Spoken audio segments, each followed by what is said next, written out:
My name is Isla Hart, and I'm 19.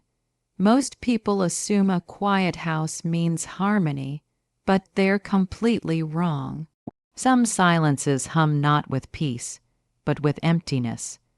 They seep into the walls and rattle your ribs until you feel you must shout just to prove you exist. Yet no one ever notices that was my childhood. I was the middle child, which in my family simply meant invisible. My older sister, Clara, was their pride, a flawless cheerleader with a smile made for family photos and parents who couldn't stop boasting. Then came Evan, the youngest, always showered with affection no matter what he did. He could spill a drink and still get a gentle laugh and a pat on the head. And me, I learned to take care of myself, my silence blending perfectly into the background.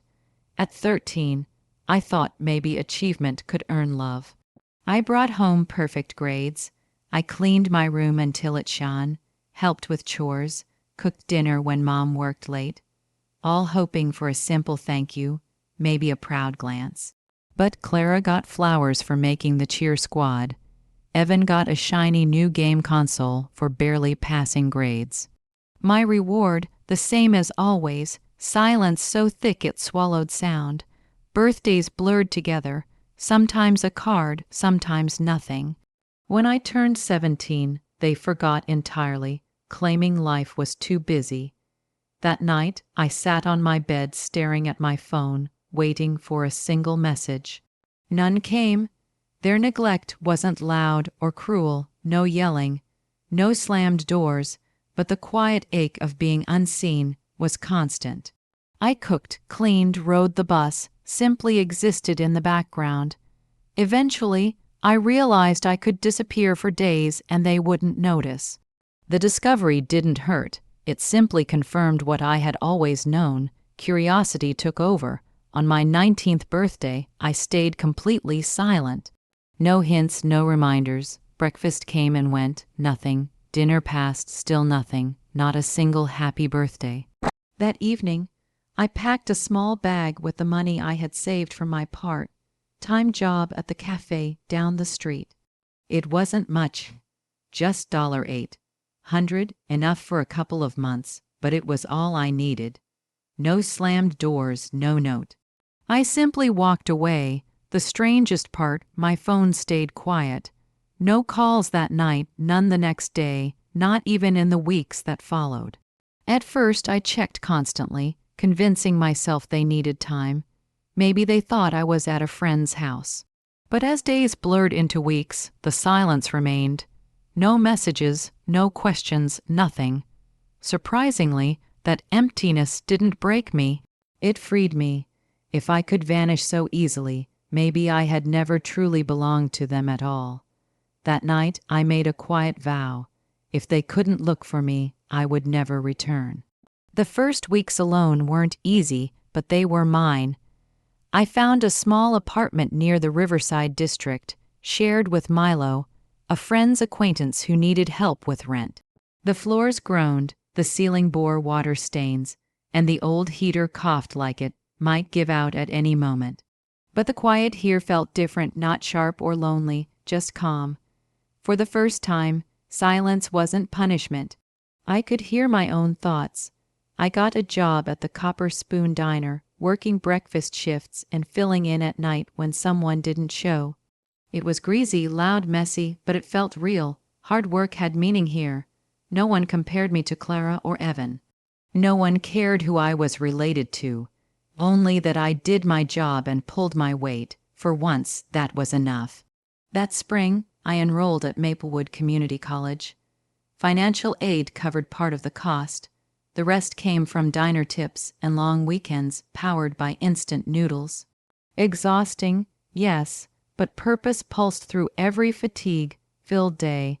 I didn't mention my family. When asked about my past, I let people guess. Some assumed I'd aged out of foster care. Others thought I'd been kicked out. The truth, that I'd been forgotten by people who should have remembered, was too heavy to explain. Sometimes glimpses of tenderness caught me off guard. A mother hugging her son at a bus stop, a father studying his daughter's groceries. For a fleeting second it stung, a birthright I'd been denied, but then I remembered the silence, months without a single call or message. They hadn't lost me, they'd simply let me slip away. That was the moment my life truly began. The first morning, I woke somewhere that wasn't home. I had to blink several times to remember where I was. Pale light slipped through a crooked window blind, cutting a stripe across the ceiling. I stayed still, listening. No dishes clattered in the kitchen, no TV murmured, no footsteps crossed the hall. Just the sputter of the radiator and the faint hum of the city. For a moment, I expected that old hollow ache to return. It didn't. The quiet felt alive, finally mine. Milo tapped once before nudging the door open. "Hey, roommate, still breathing?" He teased, barely. I said, propping myself up. He smiled. "Coffee fixes everything. There's some in the kitchen. Don't mind the chipped mug, builds character." That was Milo, honest, scruffy, kind. The apartment sagged with age. Corners cracked, paint hid old stories. The ceiling wore brown water stains shaped like continents, and one strip of wallpaper curled like sunburned skin. The window stuck in the cold, but I didn't care. The door locked when I wanted it to, and the key was mine alone. I brushed my teeth in the cramped bathroom, smelling faintly of vanilla soap and floor cleaner.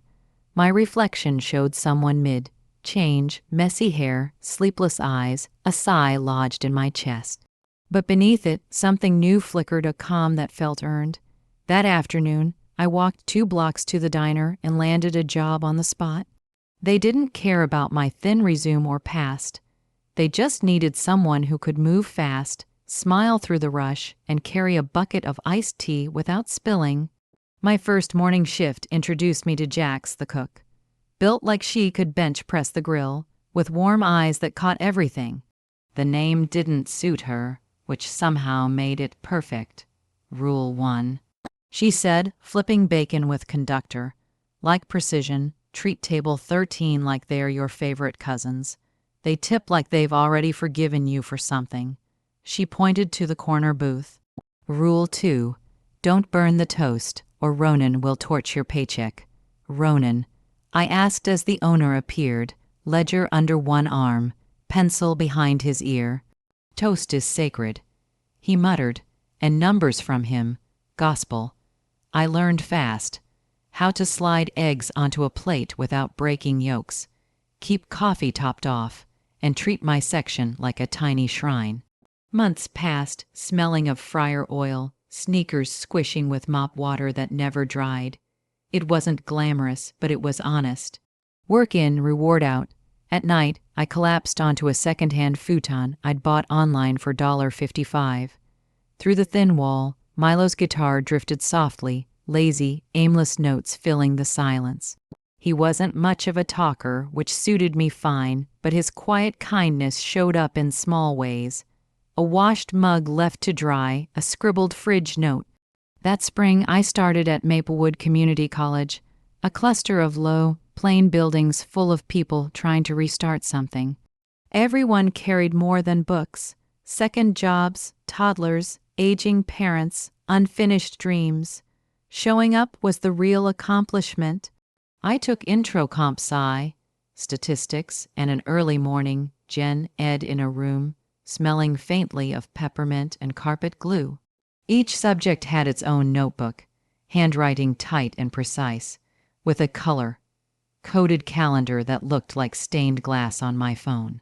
Paydays meant standing in line at the diner, handing over whatever I could. Financial aid helped, but tips and long shifts filled the gaps. Fatigue pinned me to the mattress some nights. Dragging myself home after doubles, inbox full, brain buzzing with grease and coffee, I'd stare at the ceiling, counting minutes I didn't have, tie my hair back, and tackle one more task. Paragraph by paragraph, code by code, math problem by math problem. I moved further from where I started. Not graceful, but progress enough. I first met Tessa in the library, frowning at her recording mic as if it might bite her. She ran the campus podcast, smooth, rich voice like a late-night station, always amused, always leaning toward laughter. "Know anything about audio interfaces?" she asked, eyeing a mess of tangled cords a bit. I said, though I actually knew more. Understating kept expectations manageable. For the next hour, we untangled both cables and set up glitches. When the speakers finally crackled to life with clean, steady sound, Tessa threw her hands into the air like we'd just landed a plane safely. "I'm Tessa," she said, sticking out her hand. "You're officially my lifesaver, Isla," I replied, shaking it. The word lifesaver lodged somewhere in my chest. No one had ever called me that before.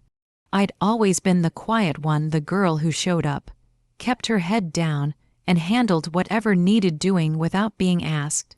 "Come by the studio whenever," Tessa said, already grinning again. "We pay our helpers in vending machine junk food." I met Noah in Computer Lab C, a room where the fluorescent lights buzzed like trapped insects. He had a gift for bringing dead machines back to life using nothing but duct tape, a bent paperclip, and an alarming amount of canned energy drinks. Printers, scanners, even the professor's patients, he fixed them all. "The funny thing," he said one afternoon while wedging open a server cabinet with a stack of manuals, "is everyone pretends the world is carefully engineered. But really, it's just a pile of temporary fixes we keep calling permanent," he said it half joking, half like a survival lesson. One Thursday after my shift at the Copper Spoon, Jack slid an extra slice of apple pie across the counter, wrapped in wax paper. "Take it," she said. "Counts as nutrition if you don't think too hard." I carried it home like it was something fragile. The apartment was empty, the heater ticking softly. When I set the pie on the counter, I noticed a sticky note on the cupboard. "You've got this?" M3 crooked words, nothing dramatic, and somehow they unraveled me. I stood there crying over a slice of pie that had already gone cold. Sometimes the universe doesn't give you a hug, just a small reminder that someone is quietly rooting for you.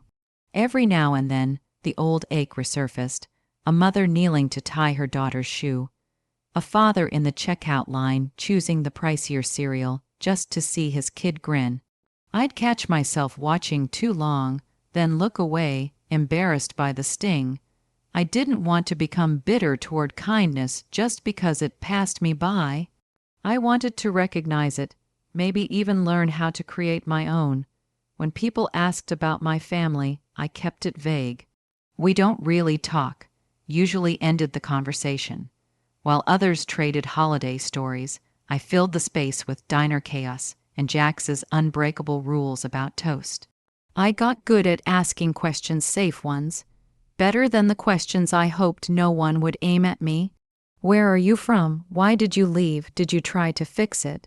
People love to measure someone else's pain like it's a math problem. I stopped giving them numbers. Life wasn't all shifts and study sessions, though it often felt like it. Between late nights in the lab and the constant clatter of dishes, I kept noticing a guy at the library's tech desk. He was a year ahead of me, endlessly patient, calm, even when students panicked over lost files. His wristwatch was old and dented, the silver face dulled with time.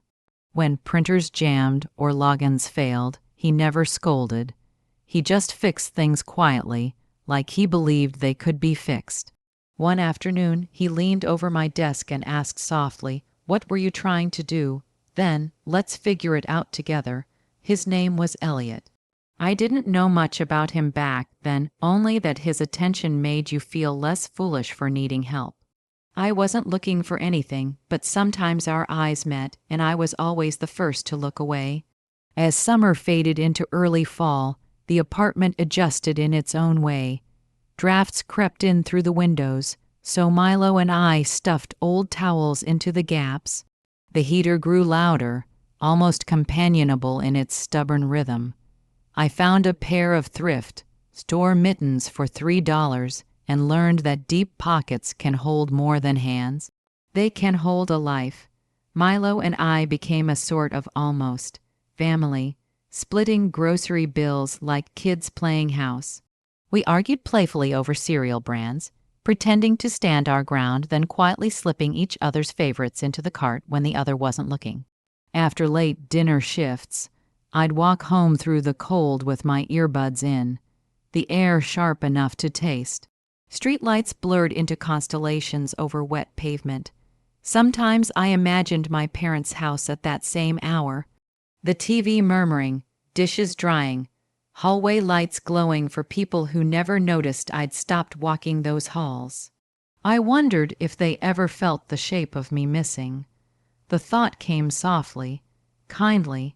If they did, I didn't owe that ache anything. Not my return, not an apology, not another performance of gratitude for love that never showed up. Still, the heart is clumsy about letting go. On bus rides home, I watched my reflection in the glass and invented conversations that would never happen. In them, my mother finally said the quiet parts out loud, the missed birthdays, the moments she looked right through me. She was sorry, I was steady. Then the bus would jerk to a stop, the doors would hiss open, and the dream would dissolve like fog. Exams hit, and exhaustion turned everything absurdly funny. I crushed my statistics test after midnight, then barely scraped through my coding lab when the computers crashed early into the session.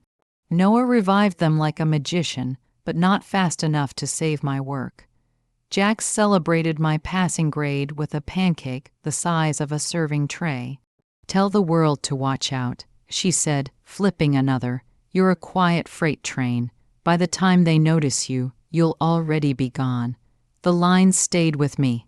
Later that Sunday night, sitting cross-legged on my futon with half an essay open and a soft playlist humming, I thought about what she meant. A quiet freight train doesn't wait for applause or permission. It just moves steady, unstoppable, already halfway somewhere new. My wins came quietly too. Bills paid on time, clean assignments, a kind word from someone who didn't owe me anything. The silence I grew up with had always felt like judgment. The silence I lived in now felt like freedom. Right before bed, my phone buzzed, an unfamiliar number. For a split second, my pulse jumped. It was just a transit service promotion. Still, that brief heartbeat showed me the future. One day I knew a message might come trying to pull me back. I'd wondered how I would answer. Standing barefoot on the cold floor, I looked around cracked walls, the old heater groaning through another night, notebooks stacked like a ladder I was slowly climbing. If I answered, I thought, who would I become? The radiator gave its familiar cough, and I smiled. I turned off the lamp and slipped beneath covers that still smelled faintly of detergent and diner grease. The silence that filled the room wasn't empty anymore. It was earned. Whatever waited ahead would meet me in motion, and whatever reached from the past would have to run to keep up. Outside, the city breathed. Inside, I finally slept. By the time I turned 21, I had become someone my younger self might not have recognized. I'd completed my associate's degree, transferred to a 4-year university, and balanced a part-time job at the campus library with occasional freelance projects. The library work wasn't glamorous, resetting logins, helping students with jammed printers, but it was steady, and I liked its quiet rhythm. Freelance jobs filled the gaps, small websites for local charities, reporting dashboards for community programs, work that mattered even if my name never appeared. Most evenings I returned to the apartment exhausted, but in that satisfying way, the kind of tired that meant progress. When our schedules overlapped, Milo and I shared simple dinners. Sometimes Elliot, calm and unflappable as ever, walked me home after late shifts, the glint of his dented silver watch catching the streetlights as we talked. We weren't officially together, but his presence fit naturally beside mine, never asking me to shrink. 2 years had passed since I left home. 2 birthdays ignored, 2 holidays unmentioned, 2 summers without a single word. Then one evening, as I squinted at my notes, my phone lit up with a name I hadn't seen in years, Dad Mobile. For a moment, I thought I was imagining it. My heart thumped loudly. I couldn't move. I couldn't answer, not after 2 years of silence. I let it buzz until it stopped. Then the voicemail arrived. "Hey, it's me, Dad. We were just wondering how you've been. You haven't been around in a while. Mom's asking, call us back." The words were hollow, stiff, like a script read aloud without emotion. No warmth, no apology, no mention of forgotten birthdays or empty chairs. Just someone pretending absence was normal. I didn't return the call. I sat with the phone in my hands, holding it like a knock you don't plan to answer, almost, but not quite, like home. Something started to simmer inside me, not explosive anger, but the slow, buried kind that builds under your ribs. They hadn't realized I was gone until now. Why, suddenly remember, 2 days later, another text arrived. This time from Lena. "Hey, Dad's been trying to reach you. You should call him. It's important." No context, no explanation. Just orders, as if I were still the invisible sibling expected to obey. I didn't reply. I opened her profile instead. There she was, radiant in a string of curated photos. Family dinners, matching sweaters, Aaron grinning between our parents like I had never existed. They looked complete, as though I had been neatly edited out, and now they wanted something after 2 years of nothing. I put the phone down, but thoughts swirled like storm clouds. I didn't block them. I didn't need to. They'd already cut me out once. I was the one who rebuilt what was left.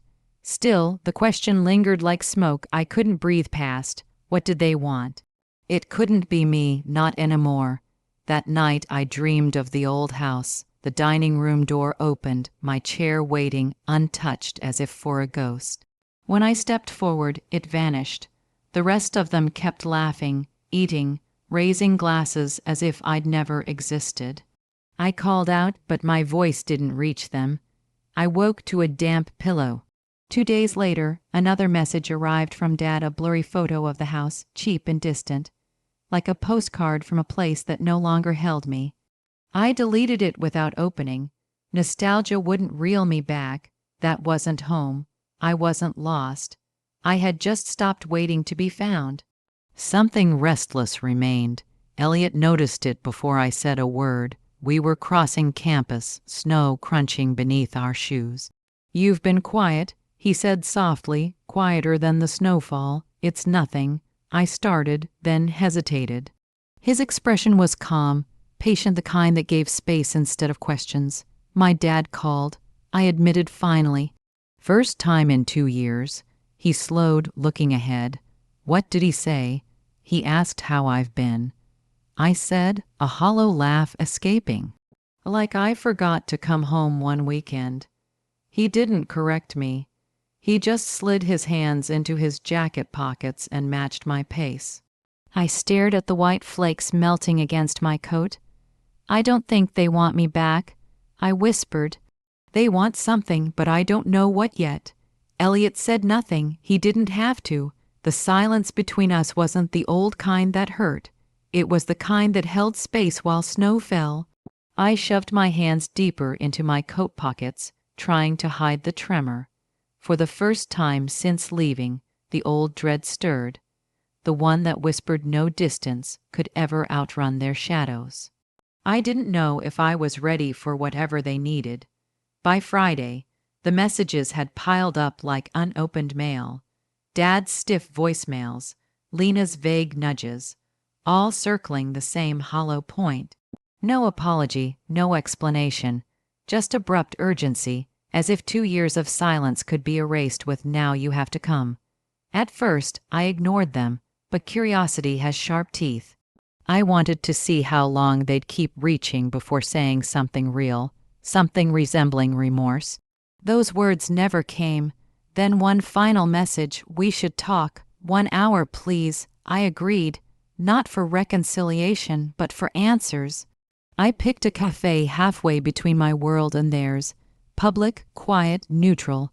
I set boundaries in my reply, 1 hour. That morning, my stomach twisted like it wanted to escape.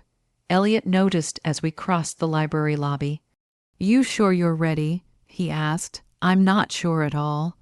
I admitted, "But I need to know what they are after." He gave my hand a steady squeeze. "Then leave with answers, not guilt."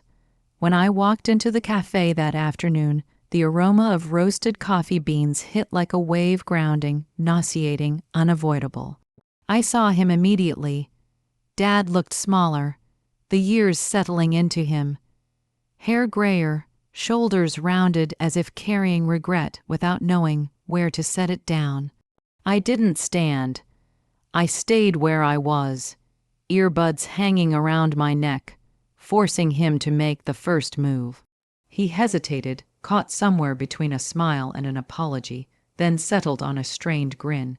"Hey, Isla," he said, sliding into the seat across from me. "You look good."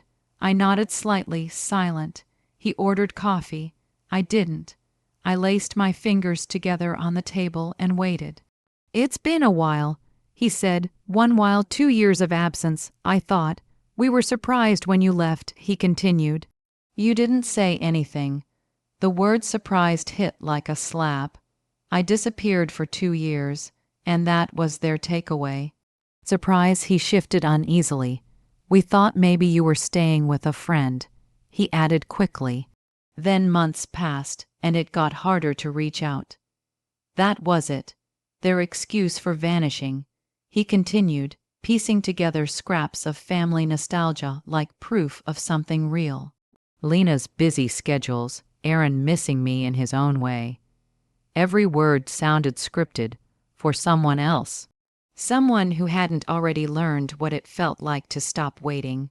One thing was missing, the only thing that mattered, an apology. I interrupted. "Why now?" His fingers tightened around the cup. "What do you mean? Why reach out after 2 years? What suddenly changed?" He looked down, hesitated. "Your grandmother passed," he said. "Things have been tense. We're trying to reconnect." And there it was, not about me, not the silence or neglect, just a family emergency. They didn't want me back. They wanted the missing piece to make their picture whole. I leaned back. "I'm sorry about Grandma," I said quietly, "but I'm not the person you call to fix what's broken anymore." He tried to speak, but I didn't let him. I stood, the chair scraping sharply. "You didn't check in when I left," I said evenly.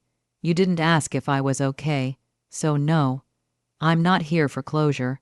I'm here to say I've moved on." I walked out. I didn't feel rage. I didn't feel triumph. I felt something quieter, steadier, certainty. For once, I didn't need him to validate me. I knew where I stood. The next morning, my phone buzzed again. A message from Dad. "We should have handled things differently. Your mom wants to see you too." I waited for the old ache. It didn't come, calm, almost detached, I saw clearly. Still no apology, no acknowledgement of years I'd spent unseen. Just another tug designed to reel me back in. An hour later, Lena texted, "Dad's hurt. You didn't have to be so cold." Cold. That word nearly made me laugh. I'd burned myself out for them, my whole life, patience, affection, effort. And now that I stopped, suddenly I was cold. No, finished. That night at my desk, the laptop casting a soft blue glow, I reread their messages before drafting a reply. "I hope you and Mom are well. I've built a life I'm proud of. I'm not interested in reopening old wounds. Please respect that." 3 times I checked it. Steady, clear, final. No explanations, no history lessons, just boundaries. When I turned off my phone, the silence that followed didn't press down. It lifted. It felt like peace. That weekend, I settled into it. Elliot showed up with grocery bags threatening to split. You didn't have to get all this, I said. Didn't have to, he said with a smile, wanted to. We cooked together in Milo's tiny kitchen, elbows brushing, laughter quiet in the warm, cramped space. Tomato sauce spilled, bowls chipped, heater groaning, but it was ours, real. Raphael wandered in with his guitar, Elliot and I washing dishes shoulder to shoulder. The air thick with warmth, alive but not noisy. I thought about the two silences that had shaped me, the old one, punishment and emptiness, and the new one, freedom. Space I could fill with my own choices, my own people, my own worth. Weeks went by, the calls slowed, then stopped. The storm never came. For the first time, silence wasn't something to survive. It was something to rest in. Days settled into rhythm. Coffee in the morning, Raphael's guitar humming nearby, classes at the university, coding sessions for nonprofits, quiet walks home with Elliot. Conversations that were steady, real, and effortless. One night, sitting on the fire escape, city lights flickering below, I admitted what I'd been carrying for years. I used to think I needed an apology to move on. Healing doesn't always come from someone else. Sometimes it's choosing not to explain yourself anymore. It's building a life that doesn't need their approval. Elliot nodded. He was right. I started noticing it everywhere. Acts of kindness no longer came with strings attached. Tessa brought snacks. Noah patched my laptop. Elliot showed up because he wanted to, not to complete a family picture. I rarely mentioned my parents. We don't talk was enough. I felt no tug, no guilt, no gravitational pull toward a life I had already outgrown. Sometimes, late at night, I thought about a family that truly saw me. Birthdays remembered, love shown freely, sisters who noticed me.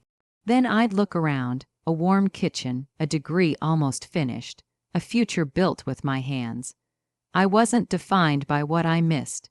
I was made by what I had built, and it was enough.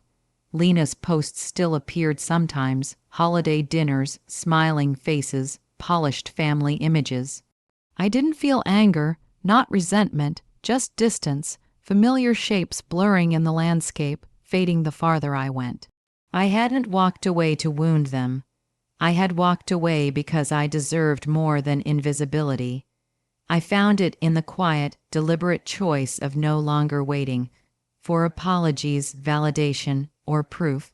That night, by my apartment window, city lights spilling below like constellations drawn just for me, the heater ticking steadily, Raphael's guitar from the next room, Elliot's laughter lingering, I finally felt whole. I hadn't been lost. I had simply found myself.